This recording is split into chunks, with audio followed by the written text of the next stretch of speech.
తీరుకి and Shivaji గారిని, గరికపాటి గారిని, ఆడపిల్లల్ని, హిందూ దేవతలందరినీ దూషించాడు కదా, ఏమంటారు? మీ పాయింట్ ఏంటి? మొన్న కూడా చెప్పా, నాగబాబు కానీ ఎవరైనా దేవుడి గురించి మాట్లాడితే వాళ్ళకు నెక్స్ట్ టైం ఫ్యూచర్ కాదు, వాళ్ళ ఫ్యామిలీతో సహా అందరూ ఏదో టైటిల్ దేవుడితో మాట్లాడితే అది తమాషా కాదు.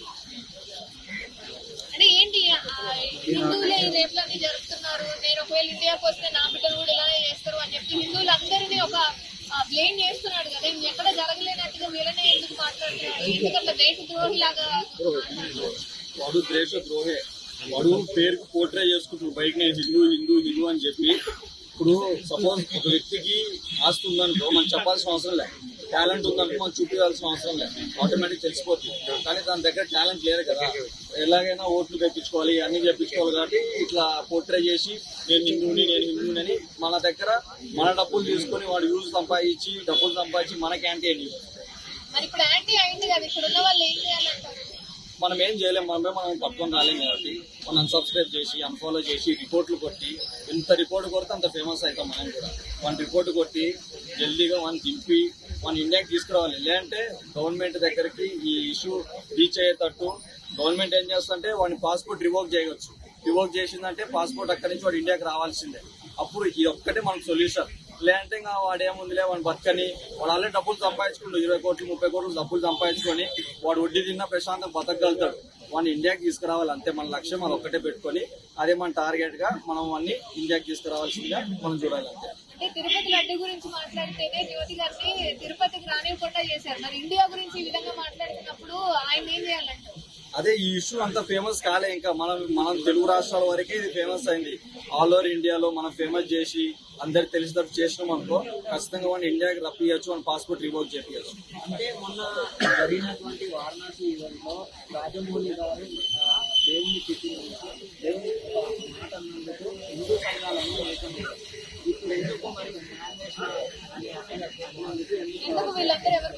అంటే రాజమౌళి అంటే వీళ్ళు ఇండస్ట్రీ కదన్నా, వాళ్ళు కొంచెం బయట వీళ్ళకంటే all over India pan India star.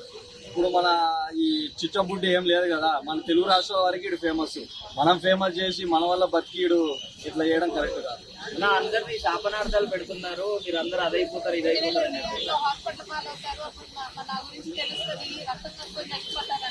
ఇప్పుడు మనము ఎదుటి వ్యక్తి బాగుండాలనుకుంటే దేవుడు ఆటోమేటిక్ మనల్ని బాగుపడుస్తాడు. నువ్వు దేశం మొత్తం నాశనం అయిపోవాలంటే ఫస్ట్ నువ్వే నాశనం అయిపోయింది. రేపు ఎక్కడన్నా ఫస్ట్ ఆల్రెడీ థాయిలాండ్ కంబోడియాలో యుద్ధం జరుగుతుంది, ఆ బాంబు వచ్చి ఫస్ట్ ఈడి మీద పడుతుందేమో నాకు తెలిసి. దేవుడు అదే చేస్తాడు. దేవుడు ఎక్కడ ఉంటాడు? ఏదో రూపంలో. ఇప్పుడు దేవుడు మన దగ్గరకు వచ్చే మాట్లాడు, ఏదో విధంగా ఒక మనిషిని పంపించు మన సాయం చేస్తాడు. సో నాకు తెలిసి ఒక మిసైల్ వచ్చి డైరెక్ట్ ఈ నోట్లోనే పడుతుంది. అయితే అన్న నిన్న లైవ్ చాట్ లో చూసుకుంటే ఒక ఆవిడని పతివత అని చెప్పేసి తిట్టేశాడు, మరి మీరేమంటారు? ఇంకా వాడి గురించి తెలిసింది వాడు పెద్ద సైలెంట్ కిల్లర్. అది మనకు ఎట్లా చేసిందంటే సైలెంట్ గా నేను మంచోని అని చెప్పించి ఇప్పుడు గబ్బు లేపిండు ఊరు మొత్తాన్ని. ఇప్పుడు ఆ బూతులు అన్ని కూడా చిన్నపిల్లల నుంచి పెద్దవాళ్ళు అందరూ వింటారు. ఎంతో సాంప్రదాయంగా మన సంస్కృతిని తెలిపే పండితుల్ని కూడా పిచ్చిగా తిడుతున్నాడు. శివాజీ గారి వాళ్ళ అమ్మని కూడా తిడుతున్నాడు. ఏంటంటారు ఆ ధైర్యం ఏంటి? శివాజీ గారిని తిట్టినా కొంచెం ఓకే సర్లే అని మనం అనుకోవచ్చు, కానీ అంత పెద్ద పంతులు గారిని తిట్టడం అది చాలా బ్యాడ్ విషయం అసలు. ఎందుకంటే ఆయన నీకంటే తెలివైన ఆయన, ఇంకా నీకంటే మంచి స్థాయిలో ఉన్నాడు, మంచి వ్యక్తిని అట్లా అనడం చాలా వెరీ డిస్గస్టింగ్.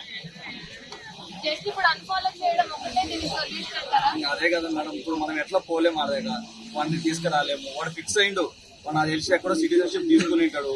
ఇండియాకి నేను ఎట్లా రాను, నేను పక్క 100% ఇండియాకి రాను అని వాడు ఫిక్స్ అయ్యి ఎన్ని మాటలు మాట్లాడుతున్నాడు. ఫ్యామిలీ ఏం చేస్తాం, మన ఇండియన్ సింపతి ఎక్కువ కదా, అమ్మ నాన్న ఏం చేయలేము, అమ్మ కదా నాన్న కదా అని చెప్తాం.